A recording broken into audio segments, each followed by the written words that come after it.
Hi friends, నా పేరు కృష్ణకాంత్. ఈరోజు మనం ఇథనాల్ గురించి మాట్లాడుకుందాం. అసలు ఇథనాల్ అంటే ఏంటి? ఇథనాల్‌పై కాంట్రవర్సీస్ ఏంటి? అసలు ప్రపంచవ్యాప్తంగా ఇథనాల్ అనేది ఎప్పుడు పుట్టింది? ఇథనాల్ వల్ల జరిగే నష్టాలేంటి? లాభాలేంటి? ఈ డీటెయిల్స్ అన్ని మనం ఈ వీడియోలో తెలుసుకుందాం.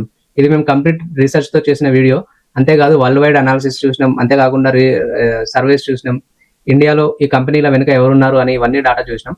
సో ఈ వీడియో గనుక ఈ వీడియో చూసే టైంలో మీకు ఎక్కడైనా ఏదైనా పాయింట్ నచ్చినట్లయితే మీరు వీలైతే మా ఛానల్‌ని సబ్స్క్రైబ్ చేసుకొని, లైక్ చేసి, షేర్ చేసి, మీ ఒపీనియన్‌ని కామెంట్ మాత్రం ఖచ్చితంగా చేయండి. ఓకే. ఇక వీడియోలోకి వెళ్దాం.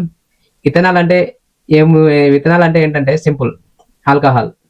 ఇంకా మన గడ్కరీ గారి భాషలో చెప్పాలంటే అదొక విస్కీ, బ్రాండీ అని అంటాడు. అది నిజమా అంటే అతని మాటల్లోనే వినండి. देखिए क्या आपने ब्रांडी विस्की रम और इथेनॉल एक ही है।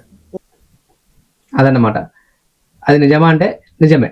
యెస్. మన భాషలో చెప్పాలంటే పక్కా తెలుగు భాషలో చెప్పాలంటే సారా. దానికి మండే స్వభావం కూడా ఉంటది. దాని వల్లనే ఒక రకంగా పెట్రోల్‌లో కలపడం జరుగుతుందని కూడా చెప్పుకోవచ్చు. అయితే ఇక విషయంలోకి వెళ్దాం. మన దేశంలో పెట్రోల్ మంత్రి ఎవరంటే హర్షదీప్ సింగ్. రోడ్డు రవాణా శాఖ మంత్రి ఎవరంటే మన గడ్కరీ గారు. కానీ గడ్కరీ గారి వల్లే చాలా మందికి ఇథనాల్ గురించి తెలిసి ఉంటది. ప్రెజెంట్ ఇథనాల్ మన దేశంలో చాలా కాంట్రవర్షియల్ టాపిక్. అంతేకాకుండా ఈ మధ్య ఇన్‌స్టాగ్రామ్‌లో ఒక గ్రూప్ తయారై ఒక E20 నెక్స్ట్ టార్గెట్ అని చెప్పి సోషల్ మీడియాలో ట్రెండ్ అవ్వడం చూస్తున్నాం. అసలు E20 ఎందుకు నష్టం అని చూసుకుంటే అది E20కి కేపబుల్ ఉన్న వెహికల్స్‌లో మాత్రమే అది సేఫ్‌గా ఉంటుంది. అంతేకాదు ఇప్పుడు మనకు 2030 టార్గెట్ పెట్టుకొని 2025, 26లోనే వీళ్ళు అమలులోకి తీసుకొచ్చారు. నిజానికి దాన్ని 2025 అయినా సరే, ఇప్పటికైనా సరే ఫ్లెక్సీ ఫ్యూయల్ మోడల్‌లో వెహికల్స్‌ని ఇప్పటికే తయారు చేసి మార్కెట్‌లో రిలీజ్ చేసి ఉంటే ఏది ప్రాబ్లమ్ అయ్యేది కాదు. కానీ ఫ్లెక్సీ ఫ్యూయల్ లేకుండా ప్రెజెంట్ రెగ్యులర్ పెట్రోల్‌తో నడిచే వెహికల్ E20తో నడవాలంటే కొంచెం రిస్కీ మరియు మైలేజ్ తగ్గుతుంది. అంతేకాకుండా ఇంజిన్ కూడా ఖరాబ్ అయ్యే ఛాన్స్ ఉందని ఒక రకమైన సర్వేలు చెప్తున్నాయి. అంతేకాకుండా మనం అడిగితే ఏఐ, చాట్‌జీపీటీ కావచ్చు, జెమినీ కావచ్చు అవి కూడా చెబుతున్నాయి. ఇక్కడ ఒక విషయం అర్థం చేసుకోవాలి.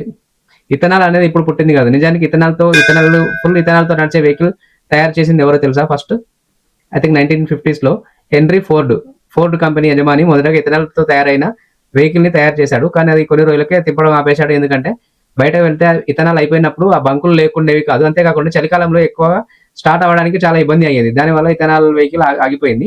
అంతేకాకుండా 1970స్‌లో, 60స్‌లో ఇది బ్రెజిల్ అనే దేశంలో పెట్రోల్ కొంచెం తరచుగా ఇబ్బంది అంటే తగ్గిపోవడం ద్వారా అంటే ఆ దేశంలో పెట్రోల్ అనేది అంతగా లభ్యమయ్యేది కాదు. దానివల్ల వేరే ఆల్టర్నేట్ చూసుకోవాలని చెప్పి ఇథనాల్‌ని ఫుల్ టైమ్ ఫ్యూయల్ గా వాళ్ళు ఉపయోగించడం జరుగుతుంది. ప్రెజెంట్ కూడా హైయెస్ట్ నాకు తెలిసి బ్రెజిలే అనుకుంటా.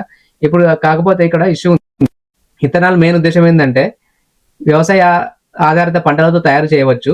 ఇది ఒక బయో అని చెప్పవచ్చు. అంతేకాకుండా ఇది ఈ ఫ్యూయల్ వాడడం వల్ల కాలుష్యం తగ్గుతుంది అనేది మెయిన్ పాయింట్. ఇంకోటి కాలుష్యం అయితే తగ్గేది నిజమే. కానీ అది దాని ఎంత కాస్ట్‌కి ఫస్ట్ థింగ్ ఇథనాల్ కంపెనీలు పెట్టిన చోట చాలా రకాల పొల్యూషన్ ఉంటది. మరియు మెయిన్‌గా చుట్టూ 15-20 కిలోమీటర్స్ వరకు వాటర్ అనేది కంప్లీట్‌గా ఎండిపోతుంది అనేది ఒకానొక డౌట్ వెలిబుచ్చడం జరిగింది.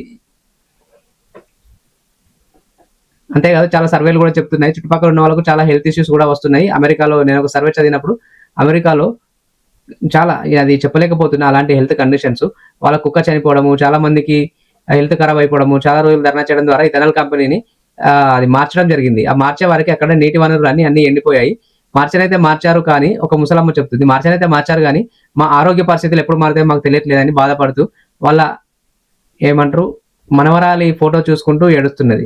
పేపర్ వాళ్ళు అడుగుతుంటే కుక్కని మనవరాలిని చూసుకుంటూ ఏడుస్తున్నది. సో ఇథనాల్ అనేది మనకు ఒక రకమైన నష్టం కాదు. నిజానికి మన దేశంలో ఏం తెలుస్తుందంటే 50,000 కోట్లు ఏది మన డాలర్స్ పెట్రోల్‌పై ఖర్చు పెట్టే 50,000 కోట్ల డబ్బుని ఆదా చేయడానికని ఇథనాల్ అనేది ఇది వాడుకలోకి వచ్చింది పేరు. కానీ 50,000 కోట్ల కాస్ట్ ఇప్పుడు మనం ఎగ్జాంపుల్ తీసుకుంటా బియ్యంతో ఇప్పుడు ఇథనాల్ తయారు చేస్తున్నారు. ఆ 50,000 కోట్ల బియ్యం ఎంతైతే వస్తాయో ఆ బియ్యాన్ని అమ్మితే వచ్చే డబ్బు ఎంతైతే ఉంటుందో ఆ బియ్యంతో తయారు చేసే ఇథనాల్ అమౌంట్ అనేది బియ్యం కంటే సుమారు 15-25% తక్కువ ఇన్కమ్ వస్తుంది.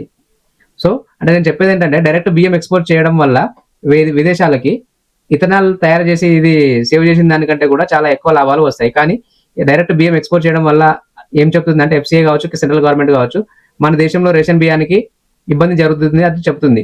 కానీ రేషన్ బియ్యం అనేది ఇతర కంపెనీలకు సప్లై చేస్తున్నారు. అంతేకాకుండా అవి బియ్యం బాగుంటేనేమో వాళ్ళు మా ప్రైవేట్ చెప్తున్నారు, ఖరాబ్ అయిన బియ్యం మాత్రమే వాళ్ళు ఇథనాల్ తయారీకి వాడుతున్నారు. ఈ రకంగా చూసుకుంటే 2 రకాలుగా ఇథనాల్ కంపెనీలకే లాభం జరుగుతుంది. అయితే ఇన్ని సమస్యలు ఉన్న ఇథనాల్ కంపెనీలు ఇంత సక్సెస్ఫుల్ గా రన్ అవుతున్నాయంటే కేవలం ఇథనాల్ కంపెనీలు అన్నీ కూడా మన దేశంలో ఉన్న రకరకాల పార్టీల బ్యాక్డ్రాప్ లోనే ఇథనాల్ కంపెనీలు రన్ అవుతున్నాయి. అంటే రాజకీయ నాయకుల డైరెక్ట్ పార్ట్నర్షిప్ కావచ్చు, వాళ్ళ ఫ్యామిలీ కావచ్చు, వాళ్ళ బినామీలు కావచ్చు, వీరందరి వెనకాల ఉండి ఆ కంపెనీలు నడుస్తున్నాయి. లేదంటే ఈ పాటికి ఎప్పుడో దాన్ని రిజెక్ట్ చేసేవారు. ఎప్పుడు దీని గురించి జరిగే నష్టాలు తెలియకముందే ఈ కంపెనీలు పెట్టారు. ఇప్పుడిప్పుడే ఆ కంపెనీలు ఇది ఏమంటారు ఉత్పత్తి మొదలు పెట్టాయి. ఈ టైంలోనే కాంట్రవర్సీలు జరగడం అనేది గమనార్హం. సో ఫ్రెండ్స్, ఇంకా చెప్పుకుంటూ పోతే ఇంకో విషయం ఉంది. అయితే ఇక్కడ ఒక విషయం ఉంది. ఆగస్టు 3, 2026 రోజు ఇండియా టుడే ఒక వార్త రాసింది. అదేంటంటే 1 లీటర్ ఆఫ్ ఇథనాల్ తయారు చేయడానికి 10,000 లీటర్స్ ఆఫ్ వాటర్ కావాలి అని రాసింది. సో దీని గురించి చాలా రకాల నెగటివ్స్ కూడా మనకు అందులో రాయడం చూస్తున్నాం. ఎక్స్పర్ట్స్ చేత కూడా వాళ్ళు రాయించడం జరిగింది. సో దీనికి సంబంధించిన లింక్ నేను డిస్క్రిప్షన్ లో ఇస్తాను. ఖచ్చితంగా డిస్క్రిప్షన్ లో చూసి అవసరమైతే ట్రాన్స్లేట్ పెట్టుకొని తెలుగులో చదువుకోండి. సో ఫ్రెండ్స్, ఇక్కడి వరకు వీడియో చూస్తే మీకు దీనిపైన మీ ఒపీనియన్ ఏంటనేది కామెంట్ రూపంలో ఖచ్చితంగా తెలియజేయండి. అంతేకాదు వీడియో నచ్చినట్లయితే లైక్ చేసి సబ్స్క్రైబ్ చేసి వీలైనంత మందికి షేర్ చేయండి.